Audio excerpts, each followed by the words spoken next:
मुख्यमंत्र्यांनी धनंजय मुंडेंचा राजीनामा घेतला नाही याचाच अर्थ धनंजय मुंडेंच्या मागे गृहमंत्री जे आहे देवेंद्रजी फडणवीस आहेत आणि त्यांचे पाठराखण करतायत हे स्पष्ट होतंय। जर देवेंद्रजी फडणवीस अजितदादा पवार हे जर धनंजय मुंडेंना वाचवत असतील तर मला वाटतं की सत्तेवर या दोघांनाही राहण्याचा अधिकार नाही। करुणा मुंडे माझ्याकडे एकदा तक्रार घेऊन आलेल्या होत्या, तेव्हा त्या मला सांगत होत्या की मी जेव्हा इंदोरला जायचे माझ्या घरी तेव्हा मला विमानातून सोडायला धनंजय मुंडेंचे मित्र म्हणून देवेंद्रजी मला अनेक वेळा आलेले आहेत। करुणा मुंडेंनाच खोट्या गुन्ह्यांमध्ये अडकवून जे आहे ते त्यांना बदनाम करण्याचा प्रयत्न झाला। मध्ये वातावरण आपण बघितलं की बिहार सारखं झालंय तरी सुद्धा मुख्यमंत्र्यांनी धनंजय मुंडेंचा राजीनामा घेतला नाही याचाच अर्थ धनंजय मुंडेंच्या मागे गृहमंत्री जे आहे देवेंद्रजी फडणवीस आहेत आणि त्यांचे पाठराखण करतायत हे स्पष्ट होतंय। मात्र धनंजय मुंडेंचा राजीनामा मागतायत, देवेंद्र फडणवीसांनी राजीनामा द्यावा का? मग ते जर वाचवत असतील आरोपींना, जर देवेंद्रजी फडणवीस अजितदादा पवार हे जर धनंजय मुंडेंना वाचवत असतील तर मला वाटतं की सत्तेवर या दोघांनाही राहण्याचा अधिकार नाहीये। मात्र तुम्ही राज्यपालांकडे तक्रार करणार का? राज्यपाल किंवा राज्यपालांकडे तक्रार कोणाचा? देवेंद्र फडणवीसांचा। सध्या आज आपण बघितलं सैफ अली खानचं प्रकरण झालं, महिलांवर लैंगिक अत्याचार तर दररोज घडत आहेत। 1 महिना 1.5 महिना होत आला, परळीचं प्रकरण अजूनही शांत होत नाही। जसे विरोधक आहेत तसेच आक्रमक रस्त्यावर उतरतायत आणि एवढं मग आक्रमकपणे रस्त्यावर उतरतायत 144 कलम सगळीकडे लावावं लागतंय। मग गृहमंत्री काय कामाचे आहेत? गृहमंत्र्यांनी राजीनामा दिला पाहिजे, तुम्ही मुख्यमंत्री पद सांभाळा। वाल्मिक कराडचे एक जे कारनामे आता उघडकीस येत आहेत, त्यानं पुण्यासारख्या शहरात किंवा अनेक शहरात मोठ्या प्रमाणात बेनामी मालमत्ता देखील उभी केली आहे। एकंदरीत या संपूर्ण प्रकरणात जो काही तपास सुरू आहे त्याच्यावर तुम्ही समाधानी आहात का? काय वाटतं इतका वेळ का लागला याला? मला वाटतं की तातडीनं तपास होणं गरजेचं होतं।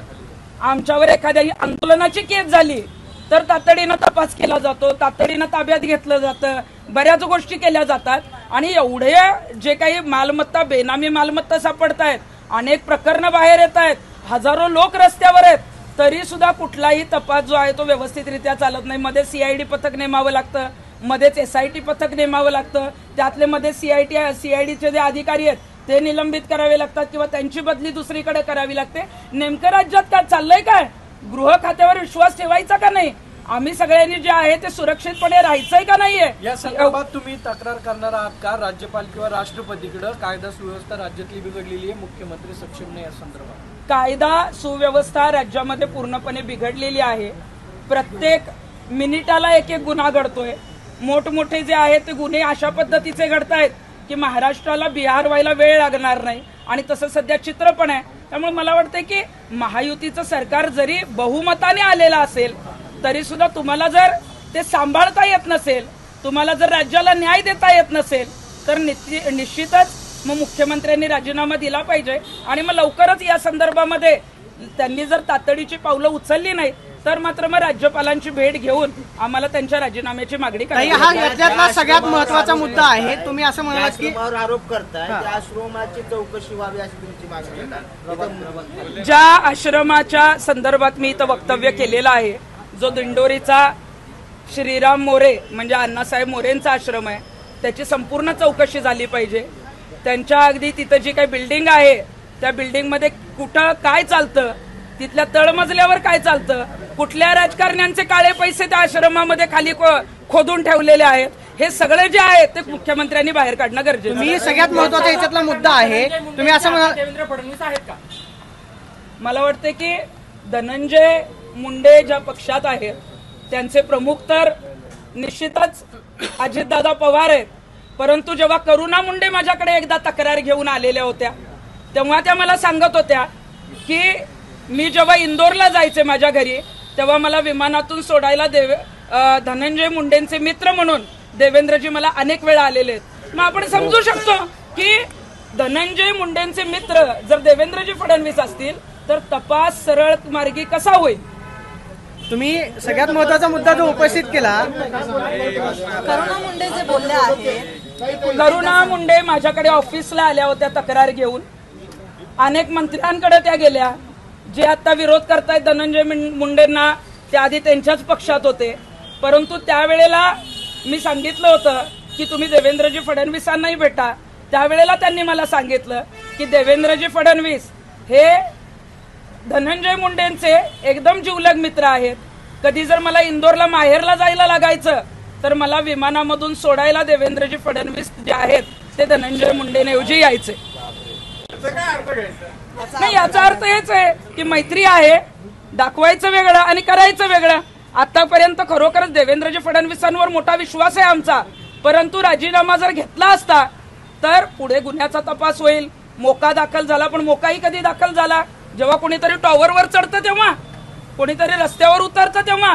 मला वाटतं की मैत्री जर तुमची आहे तर ती मैत्री बाजूला ठेवा आणि याच्यामध्ये जे जे काही सगळं समोर आले त्याच्यामध्ये ही लोक कशी सुटणार नाहीत, यांना कशा पद्धतीनं कायमस्वरूपी तिथं जे काही जन्मठेप असेल, फाशी असेल ती कशी होईल यासाठी देवेंद्रजी फडणवीसांनी सगळ्यात महत्त्वाचा प्रश्न आहे तुम्ही केलेले नेमकं हे कोणत्या साली करुणा मुंडेंना फडणवीस सोडायला पाहिजे? कारण का साधारणतः 2008-9 पासून सक्रिय राजकारणामध्ये मोठ्या प्रमाणामध्ये पदं जी आहेत ती देवेंद्रजी. नाही, हे बघा, करुणा मुंडे ज्या आहेत त्यांचं जे लग्न आहे ते धनंजय मुंडेंबरोबर झालंय. त्या धनंजय मुंडेंच्या पहिल्या पत्नी पण आहे.